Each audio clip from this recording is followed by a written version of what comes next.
ନାରାୟଣ ସ୍ୱାମୀଙ୍କର ଜୟ। ଚାଲନ୍ତୁ ଶୁଣିବା ମୋର ପରମ ଆରାଧ୍ୟ ଜଗଦ୍ଗୁରୁ ଠାକୁର ଶ୍ରୀ ଶ୍ରୀ ଅଭିରାମ ପରମହଂସ ଦେବଙ୍କର ଲୀଳା ଅନୁଭୂତିରୁ ପଦିଏ।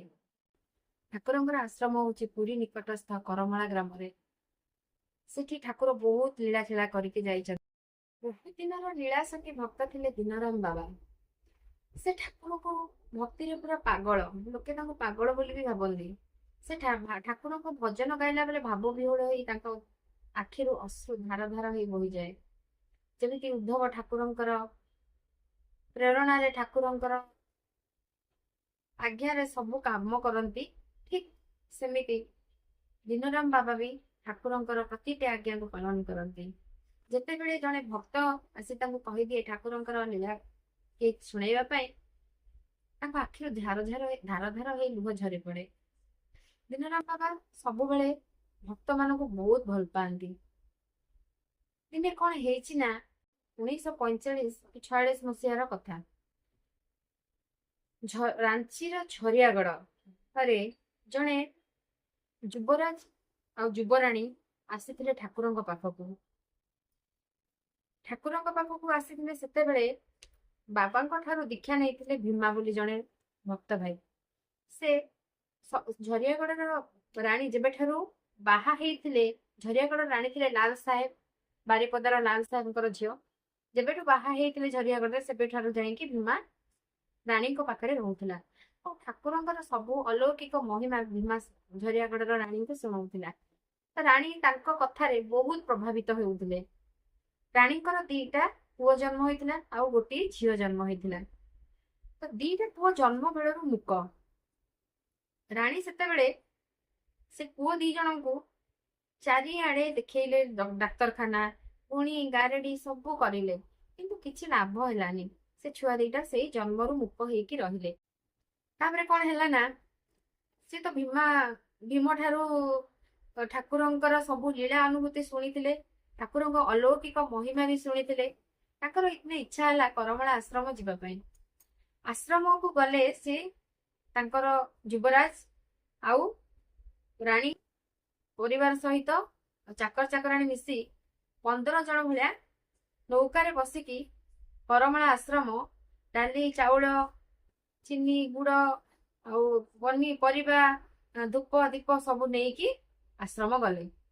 ଆଶ୍ରମ ଯାଇକି ନୌକାରେ ପହଞ୍ଚିଗଲେ କରମଳାରେ। କରମଳା ଆଶ୍ରମରେ ପହଞ୍ଚିଲା ପରେ ତାଙ୍କୁ ସମସ୍ତେ ସ୍ୱାଗତ କରି ତାଙ୍କୁ ରହିବାର ବ୍ୟବସ୍ଥା କରାଗଲା। ଆଉ ସେତେବେଳେ ଲାଟ୍ରିନ୍ ଯିବା ପାଇଁ ଠିକ ସେ ସୁବିଧା ନଥାଏ। ନଡିଆ ପତ୍ରର ବାଉଙ୍ଗାରେ 4 କଡ଼ ଛାଉଣି କରି ତାଙ୍କୁ ଲାଟ୍ରିନ୍ର ବ୍ୟବସ୍ଥା ବି କରାଗଲା। ସେ ରହିଲେ। ଠାକୁର ପୂର୍ଣ୍ଣମାସୀ ମନ୍ଦିରଙ୍କ ସାମ୍ନାରେ ଛିଡା ହେଇଥିଲେ। ଠାକୁର ଡାକିଲେ, ମା ଲକ୍ଷ୍ମୀ। ସେତେବେଳେ ମା ଲକ୍ଷ୍ମୀ ହଉଛି ଝରିଆଗଡର ଯୁବରାଣୀଙ୍କ ନାଁ। ତୋର କିଛି କହିବାର ଅଛି? ଠାକୁର ପଚାରିଲେ। ମା ଲକ୍ଷ୍ମୀ, ତୋର କିଛି କହିବାର ଅଛି? ଲକ୍ଷ୍ମୀ କହିଲେ, ନା ପ୍ରଭୁ, ତମ ଦର୍ଶନ ଟିକେ ପାଇବା ପାଇଁ ଆସିଛି। ସେତେବେଳେ ଯୁବରାଣୀଙ୍କୁ କିଛି କହିଲେନି। ତାପରେ ଯୁବରାଣୀଙ୍କର ମା କୁ ପଚାରିଲେ, ମା ତମର କିଛି କହିବାର ଅଛି କି?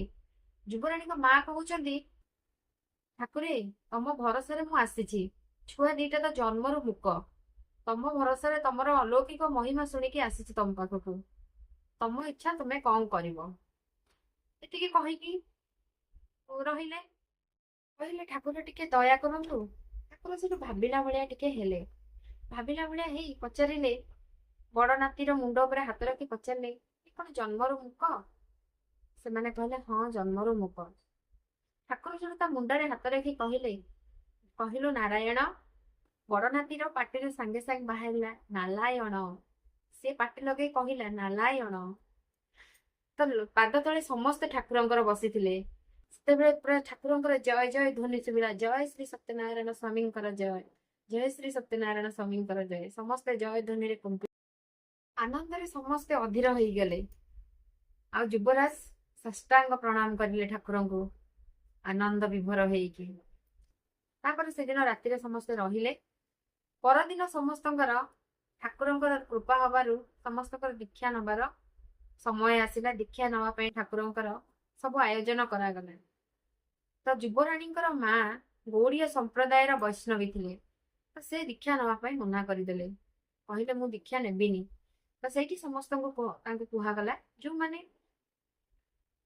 ଦୀକ୍ଷା ନେବେନି ସେମାନଙ୍କୁ ବାହାରକୁ ଯିବା ପାଇଁ କୁହାଗଲା। ଆକ୍ଚୁଆଲି ନିୟମ ଅଛି, ଯୋଉମାନେ ଦୀକ୍ଷା ନେବେନି ଯୋଉଠି ଦୀକ୍ଷା ଦିଆ ହଉଥାଏ ସେଠି ସେମାନଙ୍କୁ ରହିବା ପାଇଁ ବାରଣ କରାଯାଏ।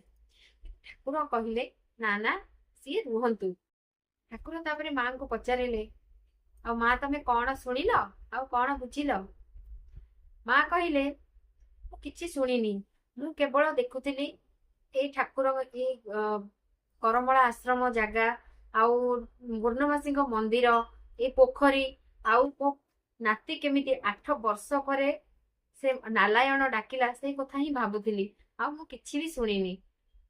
ସମସ୍ତେ ଦେଖିକି ଆଚମ୍ବିତ, କେମିତି ଏମିତି ଲୋକ ସବୁ ଥାଆନ୍ତି ଠାକୁରଙ୍କ ଦୀକ୍ଷା ଦିଆହଉଛି କିନ୍ତୁ ସେ କିଛି ଭଳିଆ ଯାହା ଭାଗ୍ୟରେ ଯାହା ନଥାଏ ଅମୂଲ୍ୟ ଧନ ଯଦି ଯାଚିକି ଦବ ସେ କେମିତି ଉପଭୋଗ କରିବ? ଧନ୍ୟ ତମେ ଠାକୁର, ଧନ୍ୟ ତମ ଲୀଳା। ପ୍ରଭୁଙ୍କ ଲୀଳା ଅନୁଭୂତି ଆପଣମାନଙ୍କୁ ଯଦି ଭଲ ଲାଗିଥାଏ ଲାଇକ୍, ସବସ୍କ୍ରାଇବ୍ ଆଣ୍ଡ ସେୟାର ବି କରିବେ।